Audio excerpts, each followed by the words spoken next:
Visceral relation of a lung. Anterior surface. Anterior surface is triangular and slightly convex. It is triangular, slightly convex.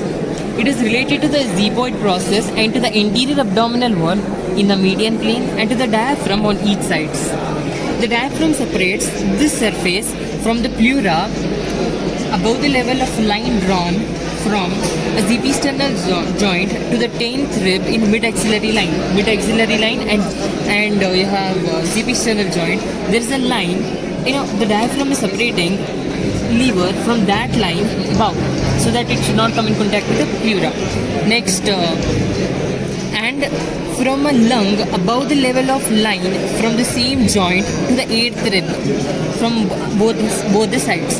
The falciform ligament is attached to the surface a little to the right of the median plane. It is little to the right on the medial plane. Then you have superior surface. The superior surface is quadrilateral.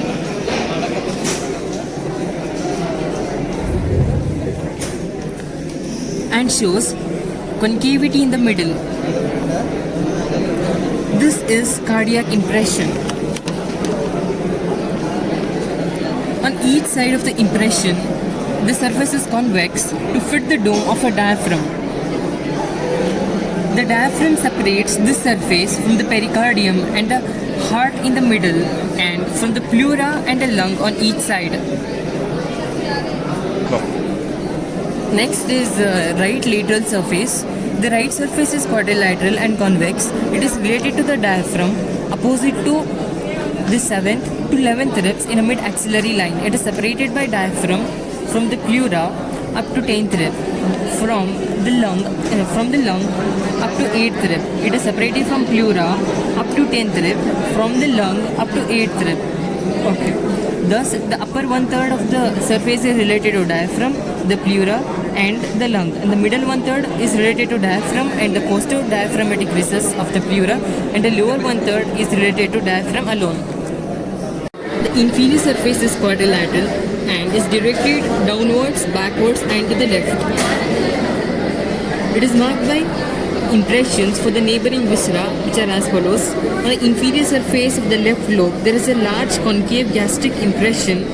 The left lobe also bears a raised area that come in contact with lesser omentum. It is called tuber omentale.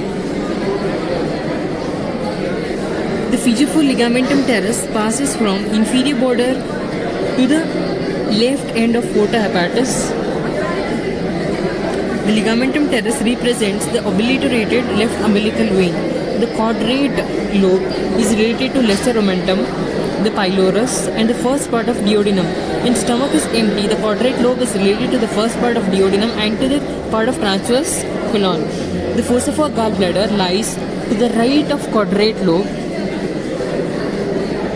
To the right of this fossa, the inferior surface of the right lobe bears a colic impression for hepatic flexure of colon, and the renal impression for the right kidney, and the duodenal impression for the second part of duodenum. Now we have posterior surface. The posterior surface is triangular. Its middle part shows a deep concavity for the vertebral column, and other relations are as follows. The bare area related to the diaphragm and to the right suprarenal gland near the lower end of the groove for inferior vena cava. I repeat, the bare area is related to the diaphragm and to the right suprarenal gland near the lower end of the groove for inferior vena cava. Okay. The groove for inferior vena cava lodges the upper part of the vessel and its floor is pierced by hepatic veins. The caudate lobe lies in the superior recess of lesser sac. It is related to the crura of the diaphragm above and aortic opening to the right inferior phrenic artery and to the celiac trunk. I repeat, the caudate lobe lies in the superior recess of the lesser sac. It is related to the crura of diaphragm above aortic opening, and to the right inferior phrenic artery and to the celiac trunk. The fissure for ligamentum venosum is very deep and extends to the front of caudate lobe. It contains two layers of lesser omentum. The ligamentum venosum lies on its floor. The ligamentum venosum is a remnant of ductus venosus in the fetal life. It is connected below to the left branch of portal vein above to the inferior vena cava. The posterior surface of the left lobe is marked by esophageal impression.